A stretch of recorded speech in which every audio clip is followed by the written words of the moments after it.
Shalom. Kol Halal, Yahweh Bashem Abishai, Bahasham Kakwadash. Double honors into the apostles, double honors into the elder bishops. Salutations to all my fellow laborers doing this work in truth and sincerity, risking their lives and their freedom to do so now more so than ever.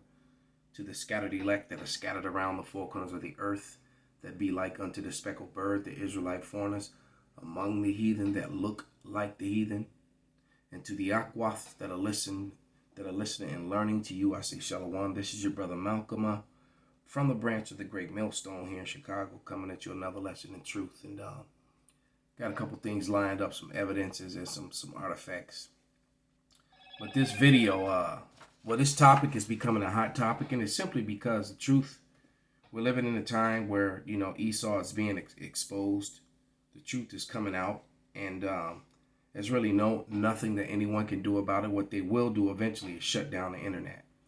And I was actually having this conversation with my client, with a woman with the Edomitish appearance yesterday, and she was just blown away at this information. I don't even remember how the conversation came up, but nevertheless, this was a conversation. And then I came across this video. All right. This video was sent to me. I'm like, this is crazy. We just had this conversation. But, this is, you got this one, and I'm talking about the one right here, the Black European History Revealed. I intend to watch all three. I just watched parts of it. All right. I didn't watch the whole thing. I watched a couple of minutes of it, and, and he said a couple things that I agree with, because he said that these people, these black people, and these original black people that were British, Scottish, and Irish, with a question mark, or in those lands, they weren't Africans, which is an argument we've been trying to get that across the whole time. Then it's got evidence of black European heritage, the 1619 project. So there's a lot of good videos here that that I intend to watch. But I'm gonna profile the Black European history one. But first, we're going to present some other evidences. So what you have to understand, because I remember how the conversation started. I was telling her about Bacon's rebellion and the beginning of whiteness. That's how it started. All right. And because she's like, why I never learned this in school? And I was like, well, that Bacon's rebellion, which happened in the 1600s. I forget the exact year, but it was in the 1660s, I believe. It was somewhere between 1660s and 1681, somewhere in between that time. I forget the exact date. But in that rebellion, what happened in that rebellion was you had the elite Edomites, because I explained to her that there's no such thing as white, that they made it up. And it was literally made up after Bacon's rebellion. And I broke down to her how most of the women that were coming over from Europe that were in pale complexion were marrying men of color when they got here to the colonies. Something else that they don't share with you. And the pale men in the colonies were not getting the first choice of the women at all. And you had free so-called black freedmen. All right, and you had so-called black indentured service, and you had the same among whites. You had indentured, servants that were also white. Then you had the natives. You also had the Chinese. So what happened was, and this Bacon's rebellion was led by this guy Bacon, who I believe was an Edomite. They got together and they came against the wealthy and almost took them down. The wealthy paid off militias and stuff to stop it and bring it down. So to prevent it from ever happening, they created whiteness. And what it did was it allowed white men front of the line privileges, basically, in life and everything, in government, in civilian life, and everything. All right, they got the right to vote, the right to own property, the right to actually go to use the court system. Things that people of color, especially Negroes, were denied. And it gave them an advantage in every way possible. They even gave them immunity from justice from people of color, especially blacks. All right, so basically, if a white male or pale male did something to a black person, a black man, he could not take him to court for it. He couldn't. He had so basically, it basically gave the so-called white man a license to do whatever he wanted to do against people of color, and they did so.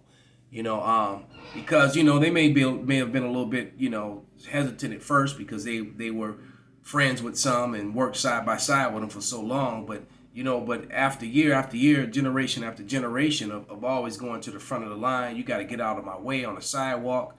You can't look at my women. You can't marry my women, but I can have my way with yours. That was your beginning of white superiority. So in 1681, that's basically when that happened. That all of a sudden you had a group of humanity referred to as white. Now that's jump back in time, all right? Because that was bound to happen because there's always been a war between Esau and Jacob. So if we go back to the beginning, we go back to when the Edomites came into power. You have to go to the book of Maccabees, right? When they took over Europe from the brown flesh Etruscans. Europe was brown, and this guy proves this in his video quite clearly. But this First Maccabees 1, and it reads, "And it happened after that Alexander, the son of Philip the Macedonian, who came out of the land of Kittim, had smitten," so he had taken over Kittim already. Kittim was also Japhet's land, Japhet's sons, all right? And they were all the Picts, the Minoans, they were all men of color. If you do the research, you'll see that. And those are your Hawaiians, your Samoans, your Polynesians today. They were the ancient Picts. They were the ancient Europeans. All right. And it says, and it happened after that Alexander, son of Philip the Macedonian, came out of the land of Kittim, had smitten Darius, the king of the Persian Medes. He reigned first in his stead, the first over Greece. All right. So he took over the brown-skinned people of Europe. And Esau got dominion over Europe, over portions of Asia, and over portions of North Africa. All right? And it was the first time in the history of mankind where the Edomites were actually became a power. All right? So fast forward to the next big conflict between Esau and Jacob, because everyone else were just pawns. Because what eventually happened was the clashes between the sons of God and the sons of the wicked when the Israelites became a nation, all right? And all the captivities they went through, mainly under, I would say the worst was under the Edomites when Alexander came into power, all right? So let's fast forward to the fall of Rome, all right? Rome fell and the Israelites were scattered, and a huge portion of them fled into Africa, to the west coast of Africa, because there were castles all over the west coast of northern Africa, just like there were in Ireland, Scotland, and they were there. All right, a lot of them have been torn down, or they just don't show them, but they were definitely there. All right, and then a huge portion of them fled into Europe and took over all of Europe. Hence the reason why you have, the European surnames and coats of arms. When you pull up this video, this 1619 project of black European surnames, the actual royalty of Europe, all right, which the people that are there now are claiming to be those people, and they're not. Okay, so continuing on, let's go to after the fall of Rome, and all these Negroes went to Europe. Well, this is what happens. You have Persinius Niger, all right? And you notice and then that's when it became the Holy Roman Empire over the pagan Roman Empire. And it's giving you these Persinius Niger's coins, and it tells you, I'm trying to see if I can get it all in frame, but it says Emperor AD 193 to 194, governor of Syria and general in the army of Asia under Commodus Pertinax, proclaimed emperor by the army in AD 193, killed by the troops of Septimius Severus after a reign of about a year. The legends on his coins are so diverse and so often garbled, so are the verities of the RIC are almost the rule. Rather than an exception, he struck coins of Caesarea, Cappadocia, Antiochia, and Syria. The Negroes had taken over. Pesinius nigger, actually, because the word is pronounced nigger. I've proved that. Matter of fact, since I said it, I'm gonna prove it again. The pronunciation of Niger is an afterthought, because the word nigger was simply no different from saying black, moreno, Jew, or Moor. It was no different from that. It became a contemptuous,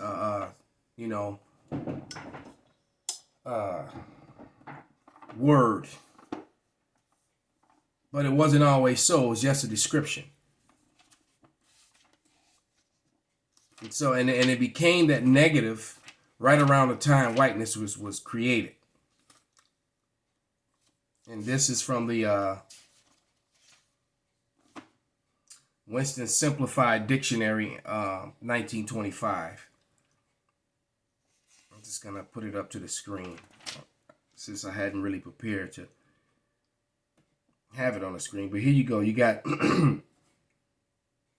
niggard, niggardly, and nigger. It says, because in the 1931 it says now a vulgar term, but it says, put it in the camera. All right. And let's put my thumb by it. You see? Nigger. And then when it gives you the phonetic spelling, it's Niger. You see that? Niger is pronounced nigger.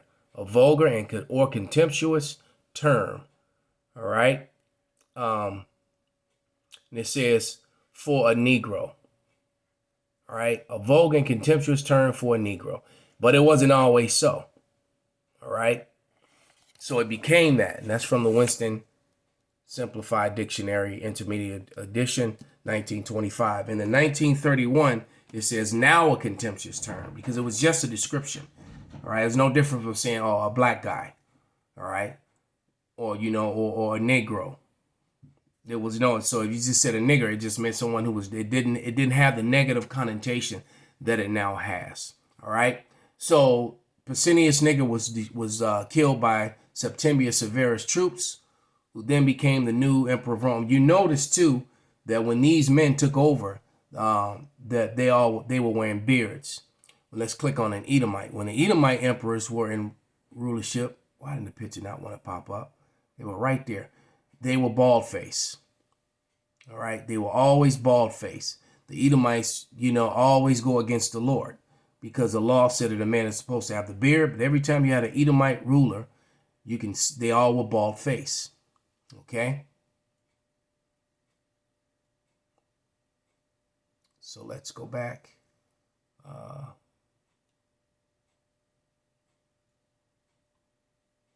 Get rid of him. Let's get rid of him. Let's get rid of him. So, Septimius Severus. All right. Do you see him there? Then you see Renaissance art. He's made white again. What happened? Because you got to think of that 1,000-year period. All right, when the Negroes ruled Europe. But then as soon as, and here's another one of him being tawny, or you can call it tawny or ruddy, which means like, maroonish brown, kind of sandy brown. And because ruddy had nothing to do with paleness. That they changed that modern time. All right. This is actually kind of ruddy. This one here where you see the cursor. All right. But this is he has a beard, but they gave him the Edomite features. All right. That's your Renaissance art. Remember that when the Edomites were in rule, they did not wear hair on their faces. They shaved their face bald in defiance of the Lord. All right. And they still do that to this day. All right. So let me grab a quick scripture before I present this video, this information. This is Psalms 85. and 11. And it reads, truth shall spring out of the earth, and righteousness shall look down from heaven. All right. So I looked up, especially after reading Benjamin Franklin's letter in 1751, and how he called all of Europe swarthy, tawny, dusky, which all mean black. I looked up blackamoors in Sweden just out of curiosity, and this is what popped up. And you can see these people are wearing gold. They're wearing jewelry. These were their people in Sweden. So these were not Africans. You look at this. I mean, how are you gonna, deny these evidences? And this is what they do.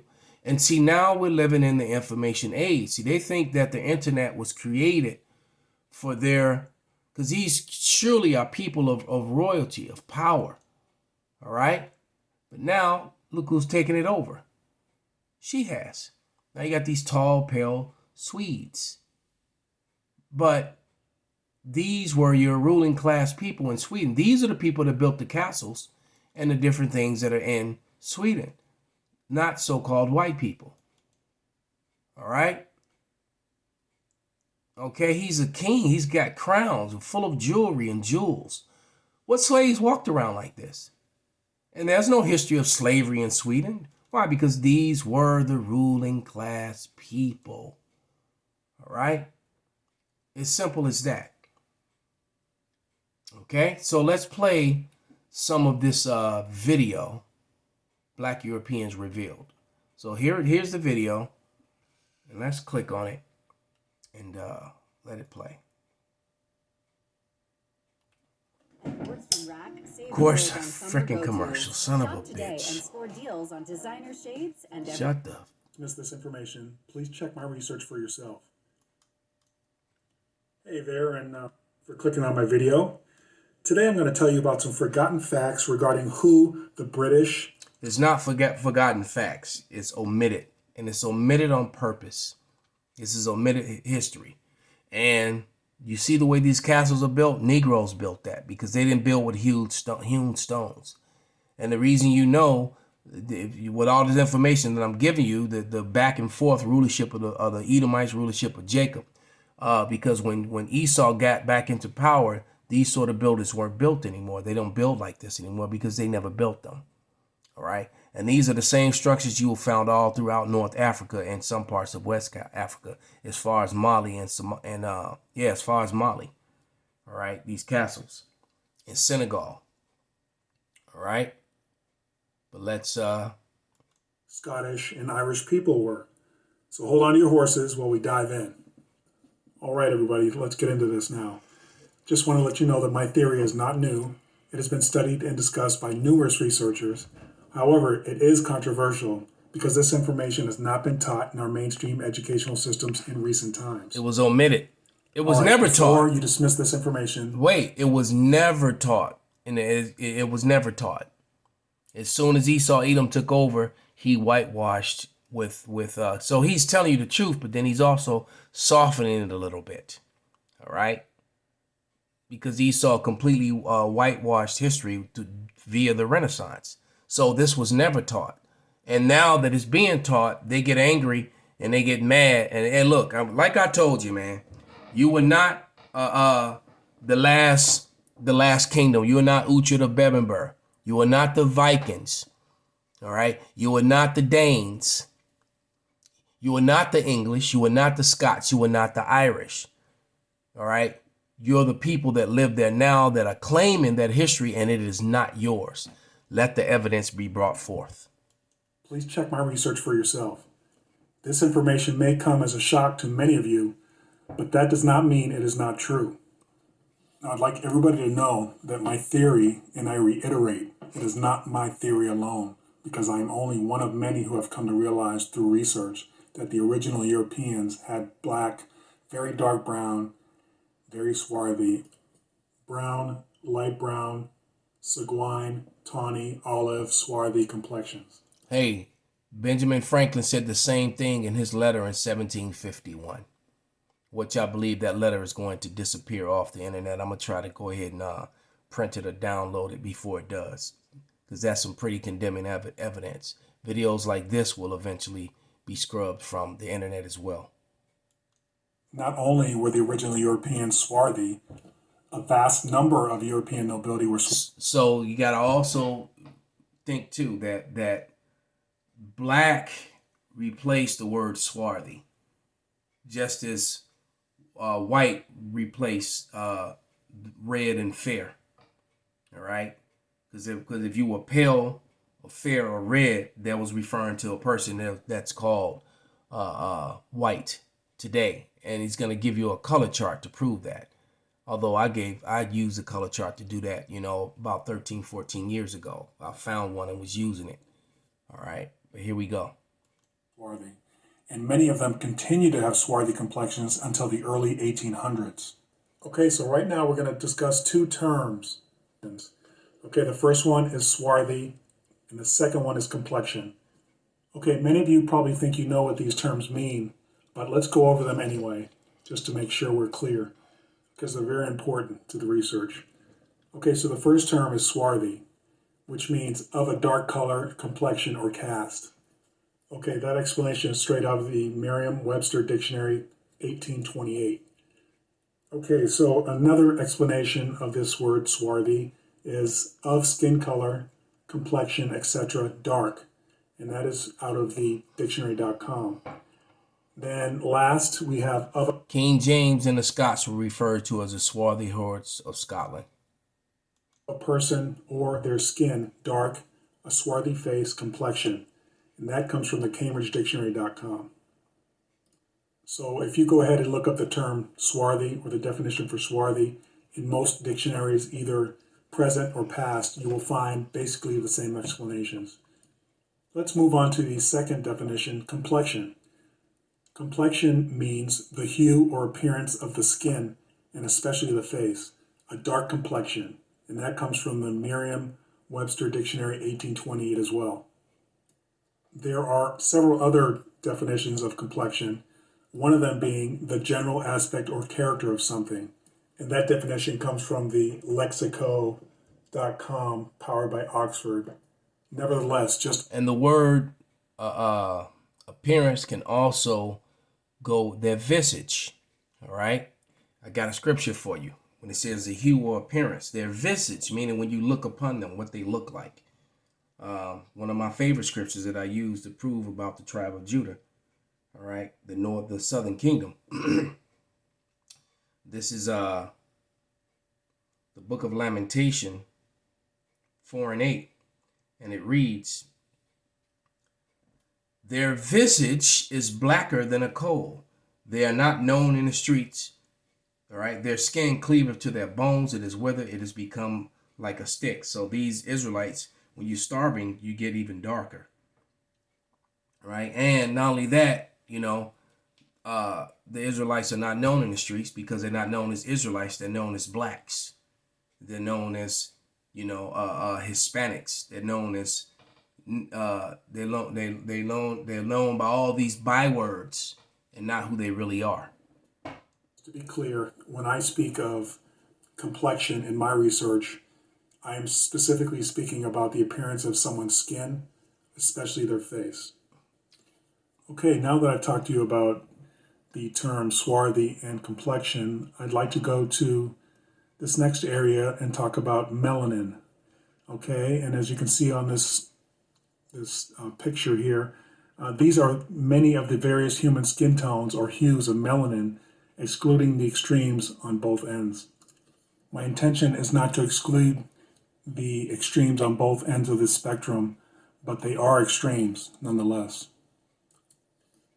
Because we are so used to going from left to right, because we read from left to right in English, I'm going to start on the left side. And as you can see on my chart, we have pale, fresh, fair, sandy, tawny, light brown, ruddy. What you don't see is white. Pale, fair, sandy, light brown, toddy. Ruddy, being in the swarthy family. All right, you see that? So Esau Edom is a liar.